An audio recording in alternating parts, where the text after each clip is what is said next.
Okay, this is my HHO generator at current. Open the hood here. It's on my 99 Dodge pickup.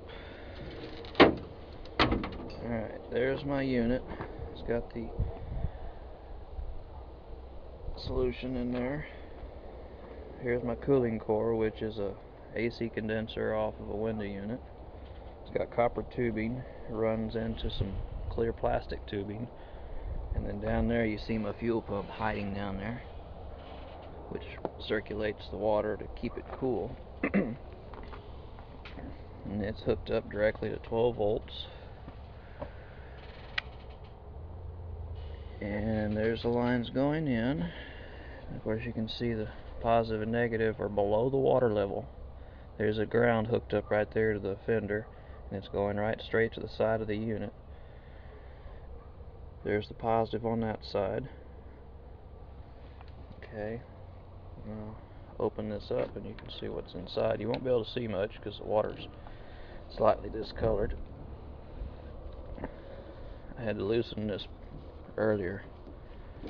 Usually I'll tighten it up pretty tight.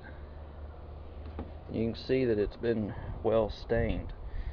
Solution I used was water, RV antifreeze, and sodium hydroxide.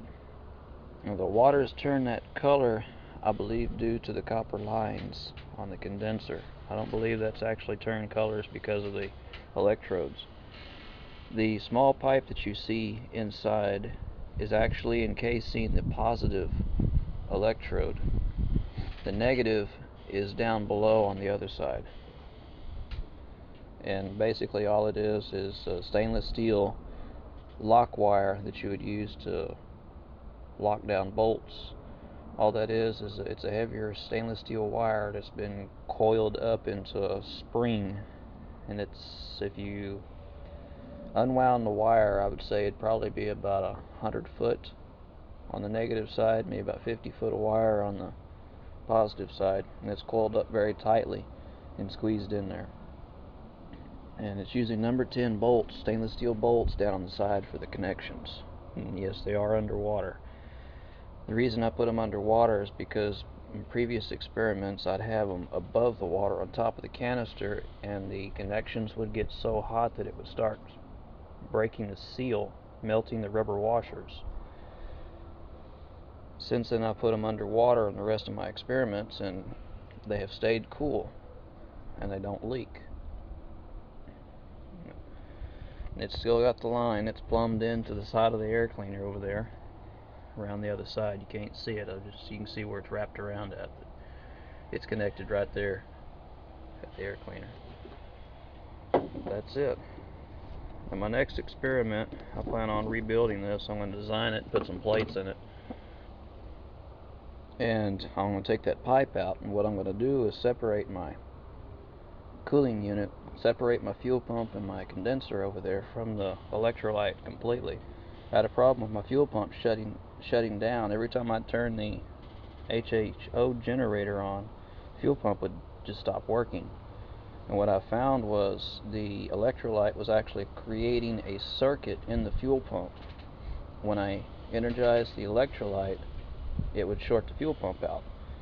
So what I did was ground the housing of the fuel pump to the frame of the truck, and then it started working again. But I'm also having the problem with the water turning this orange color. It was pretty much clear when I started about a month ago. So what I'm going to end up doing, I'm going to take some nylon plastic tubing and coil it up around the inside wall of this unit using some plastic fittings, and the water running through my cooling condenser will never actually get into the electrolyte. The electrolyte will always stay in the container, and that way it'll just be like more or less a cooling device. It won't have any electrolyte flowing through the fuel pump at all, and all the electrolyte will stay in the container. I may add a few different designs because I'm going to have to redesign my electrodes, because I can't have them bolted to the side with the tubing running up and down the walls.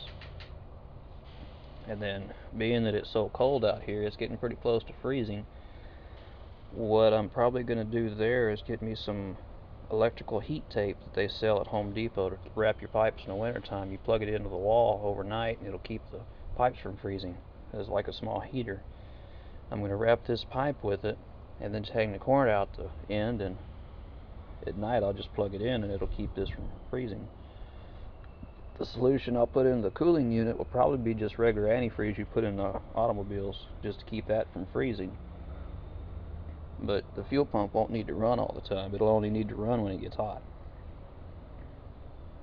But hopefully I'll get a better answer out of that. Hopefully some better production too, because I'm not getting too good a production with the antifreeze additive in there. I mean, it's decent, but it's not adequate enough. We'll see what happens. Let me put this back together. But I just wanted to show y'all what I've been running for the past few weeks.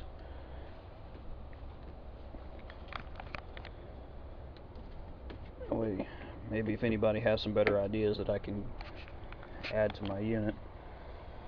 I mean, it currently draws, I think, about 10 amps. Normally, I mean, in startup on cold weather, it's probably little to nothing. And then as it warms up, in a warm day, it'll